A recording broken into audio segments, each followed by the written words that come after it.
Hi, this is Sweet Life and I'm Natasha, back at it with a recipe for making roti. Roti is a type of bread that originates in India and was brought to the Caribbean where it became quite popular in countries with large East Indian populations such as Guyana, Trinidad, etc.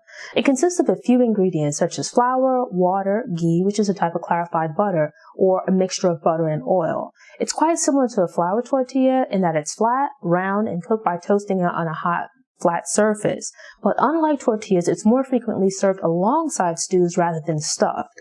Like pounded yam and other starches, pieces are torn off and used to scoop up stews such as curry, pumpkin, and balanjay choka, which is eggplant. When baking or making bread and things like that, I try to add in a little bit of whole wheat flour. The reason being that I think it adds flavor, but whole wheat flour can be a little bit heavy, so you wouldn't want to use it by itself. So here I'm using a combination of all-purpose flour and whole wheat flour. And to this, I've just added some softened butter, and I'm also adding a little bit of oil. To that, we then add some baking powder, just sprinkling it over. And now to this, we're going to add some water as we start to blend this.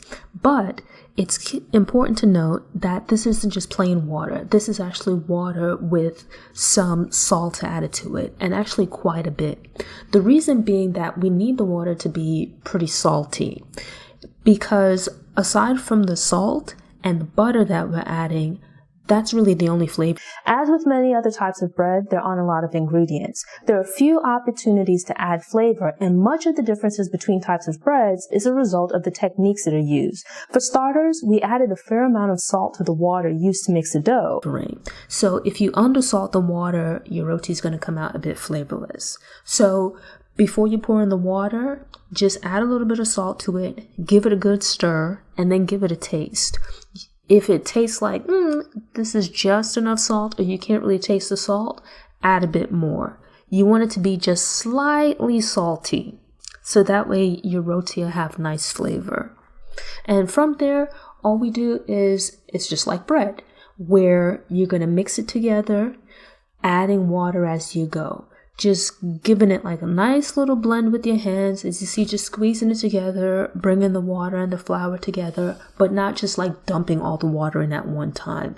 Because the reason is that you want to gauge how wet your dough is. You don't want it too dry, you don't want it too wet. So your best bet is to just add a little bit of water, give it a little mix, add a bit more water, give it a little mix, and just keep going that way. Just bringing the dough together, taking your time, scraping down the sides, scraping along the bottom, getting it all nice and blended so you don't then have like patches of like flour in some areas, some others that are overly wet.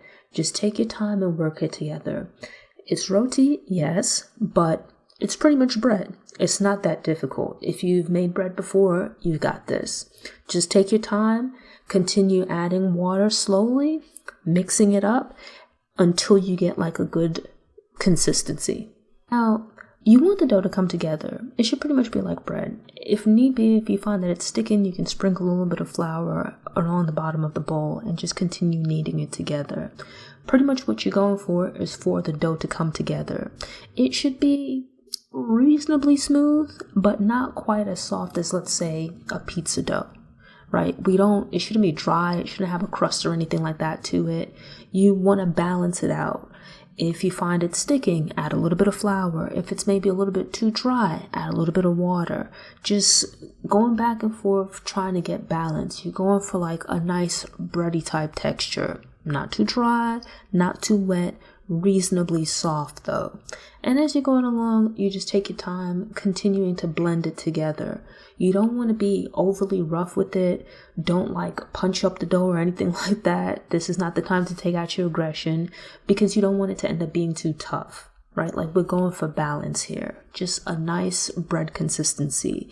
As you can see here, it's coming together, but it's still sticking a little bit. It's not exactly smooth. We're going to just continue working it together, gently kneading it. You're not going to give it like a hard knead like you would other types of bread. We're just gently bringing it together. Take your time. That's the key.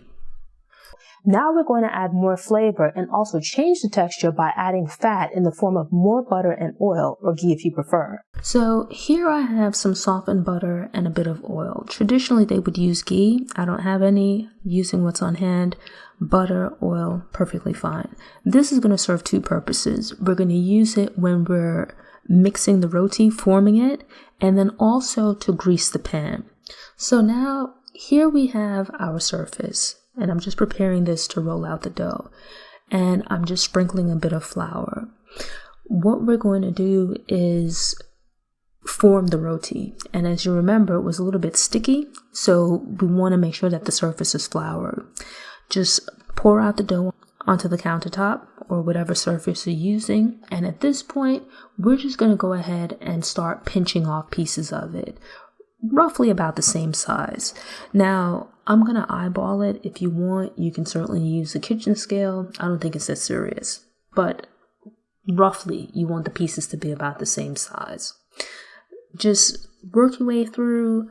I would estimate that we'll probably end up with about somewhere in the range between a dozen to 2 dozen, more like 1.5 dozen to 2.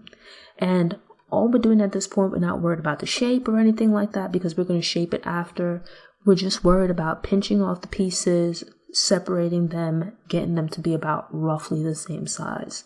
And once we work our way through all of it and have it all split up, then we'll start forming them. So just take your time. Now, working with one piece at a time, take your piece of dough and just quickly dip it in a bit of flour. Using a rolling pin, you're just going to roll it out, rolling in one direction 1 or 2 times, turning it, and then giving it another few rolls. Just doing this until it's pretty flat. It doesn't really need to be round, but the point is to have it be like an even thickness. And then you're going to use that butter and oil mixture just to rub the surface of it. That's going to add some flavor. From there, you just roll it up, if you think of like a jelly roll, and then you're going to roll it around itself, kind of forming if you think of like a bun or something like that. Take it, put it off to the side to sit. And you just continue this process with all of the other pieces. You dip it in a bit of flour, roll it out, rub it down, roll it up like a jelly roll, then roll it up like a pinwheel, I guess, or a bun. And just continue on until all of the pieces are done. I would say don't skip around at this point. You want all of the pieces to be at the same point in the process. It just helps to make things a lot easier. But that's it. Follow those steps. Work your way through the rest of the dough until all of them are nicely rolled up.